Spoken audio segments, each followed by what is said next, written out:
Welcome to the Lynch with a Leader podcast takeaway edition, where Mike and Casey sit down and pull out some of the best leadership nuggets from the most recent podcast. Now, here's your host, Casey Lynch. Welcome to Takeaways from Lynch with a Leader. I'm going to be your host today, Casey Lynch, here with Mike, coming off his interview with Mark Miller, talking about his brand new book, Uncommon Greatness. First question off the top, Mike. What stood out to you most about your time with Mark? You know, what I love about Mark is his sampling size of leadership is so large. He has all the years of the front row seat. We talked about a lot in the episode of the front row seat to Chick-fil-A and seeing their just meteoric rise of what happened there, but also the tangible piece of working directly with leaders for 40 years. So his sample size of leadership is massive. And when he speaks of something, he speaks of it with authority. You know, you spent the majority of the conversation really talking about this brand new book, Uncommon Greatness. I feel like in the leadership space, greatness is typically what people are trying to achieve. But Mark really hones in on this idea of uncommon greatness. In your mind, what is an uncommonly great leader? You know, Casey, I think an uncommonly great leader is somebody who has their finger on the pulse of society, their organization, and themselves. So, you know, if you're uncommon, that means you are abnormal. You're not common. So the pulse of where society is in general, they know. The pulse of where their organization is, they know.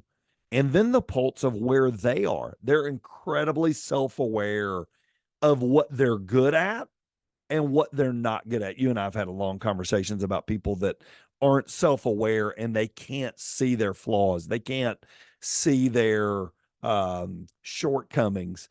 And I think an uncommonly great leader they just have a great picture of the landscape of leadership and know where they fall in it. And they hire right. They put the right people around them because they're uncommonly great. They don't have to be great at everything.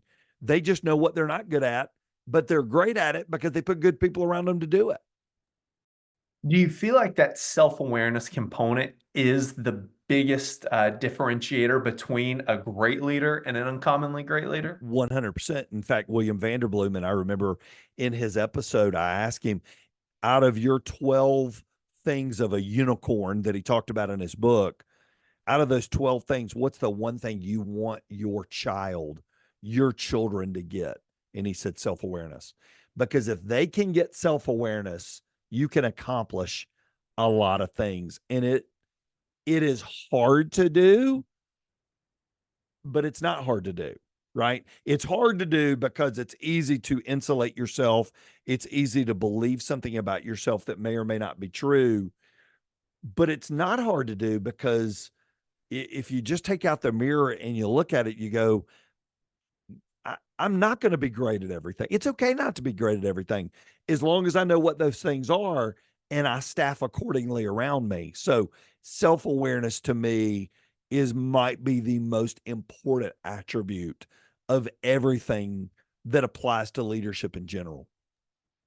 You know, one of the topics that really stood out to me most in your conversation with Mark was this idea of talking about a leader's heart being in the right place. And I feel like in so many of your conversations, this is a topic that keeps coming up just in different ways, but it all comes back to the leader's heart being in the right place for the organization to ultimately succeed.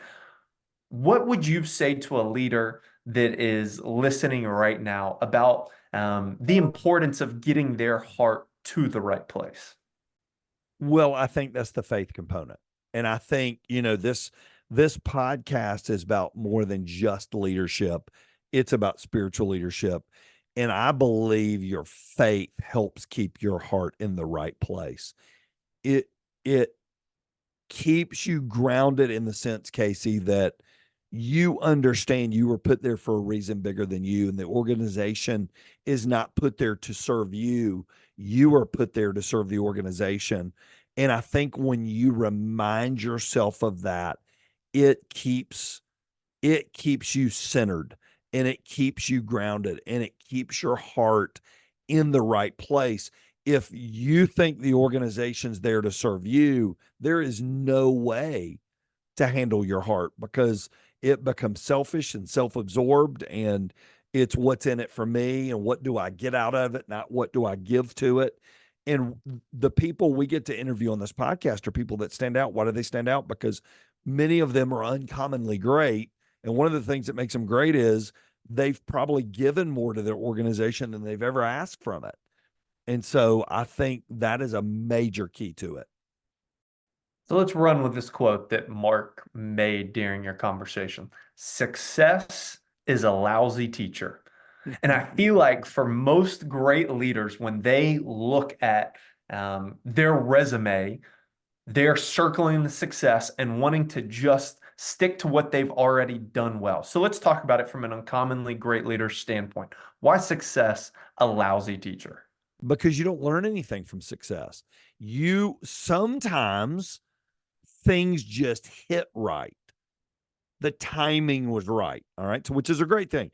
Timing is right. You may not have done everything right, but the timing is right. So you go back and you run the same play again, and the timing's bad, and you can't see it.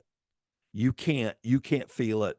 You know, Nick Saban said, and you and I were talking about this on one of our drives after a ball game, you never waste a good loss. Well, because you learn things in losses.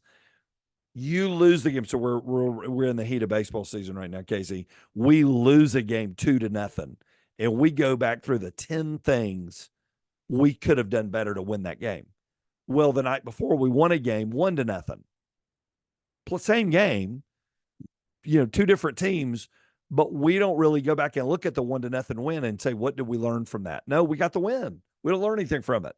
So there's something about a loss. There's something about losing that makes you do a post-mortem on it to go, all right, what are the lessons?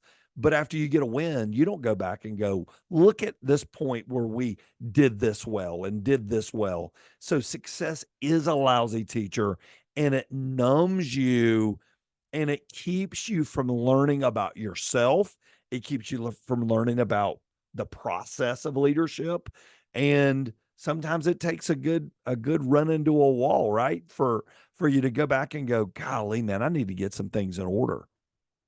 I feel like that's such a perspective shift for most people Yeah. because we are so focused on our success. So let's play with that Nick Saban quote of never wasting a good loss. How can a leader listening right now never waste a good win? Well, I think being able to look at a good win through the lens of how quickly it could have been a loss. But for this, and this, it could have just as easily been a loss. So what were the things we could do better? And I think the word, and when you're around NorthStar all the time, you hear this, we use the word better. How could we get better? So yes, that was good, but what could we do better? And I think when you're always looking at things through what can we do better, and there may be points that we get to go, you know what, we did that as well as we could do it. Other times you look at it and say, we got by the skin of our teeth, but we could do this piece better or that piece better. So I think it's not just looking at the W or this went well. Let's dive into it and go, what can we learn from that? And what can we learn that we could do way better next time to give us a better product? So it's not just a win by the hair of our chinny chin chin, but it's a win that makes a Mark win. So I think it's the willingness to dive into details of wins and losses. So you notice great coaches, you and I are both sports nuts. Great coaches know when to tell their team, great job, guys, we got to win today. And they know when to tell their team, you're lucky that other team played so bad. because we did these things wrong. You didn't deserve the win. We got to get better at these things. And you even talked about a college baseball coach that carried a clipboard around during scrimmages and would write down the things as the scrimmage happened they needed to work on. I think we need to do that in leadership and go, all right, yes, our profit margin's great. Yes, we are meeting and exceeding, but we could do better.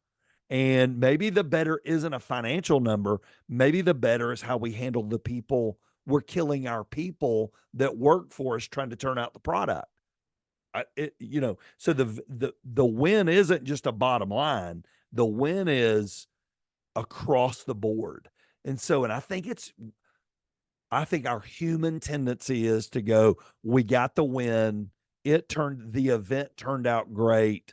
Let's move on to the next event and not think about what we could have done better, or next year when that event happens, what are things we don't want to forget from this year? But as you're describing this, there's one organization that's coming to mind that really intertwines with us, and it's Chick-fil-A. Yep. As you're talking about the importance of details and you're talking about it not just being about the bottom line, but it's about the people as well. You and I were not affiliated with Chick-fil-A in any way. We would love if they want to sponsor the podcast. It would be awesome. But other than being patrons, we have no affiliation to Chick-fil-A. So you're answering this question from afar. But what is it about that organization in particular that you see that they do so well when it comes to not just focusing on the bottom line, but they really do care about the customers and they care about the employees, the people that are front facing towards Chick-fil-A? What is it that they do well that a leader listening could take and apply to their own leadership journey? They think about everything. And I think even we've watched some of the Chick-fil-A training videos where they train their employees that when a person walks in the store, everybody's got a story. And the guy that walks up to the counter that is ordering a lunch to sit at a table, he used to always sit out with his wife who just passed away. He has a story.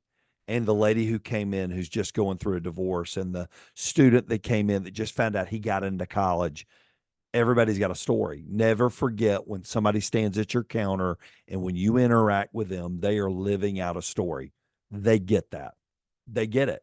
They get that the person that's serving also has a story, and they're trying to pay their way through school, and they offer Chick-fil-A scholarships and they offer incentives.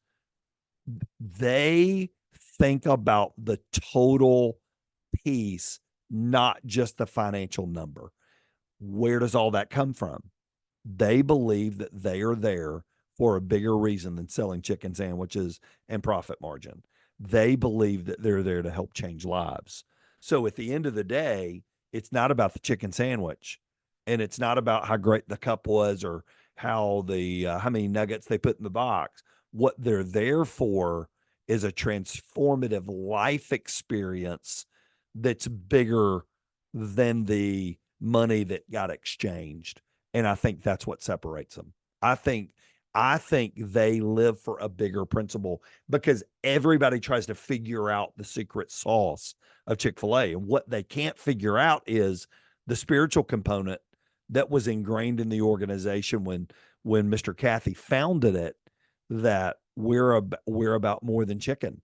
We're about making a margin to give it away, to bless others with it. Well, who does that? Yes, they want to make money, but the more money they make, the more money they give away.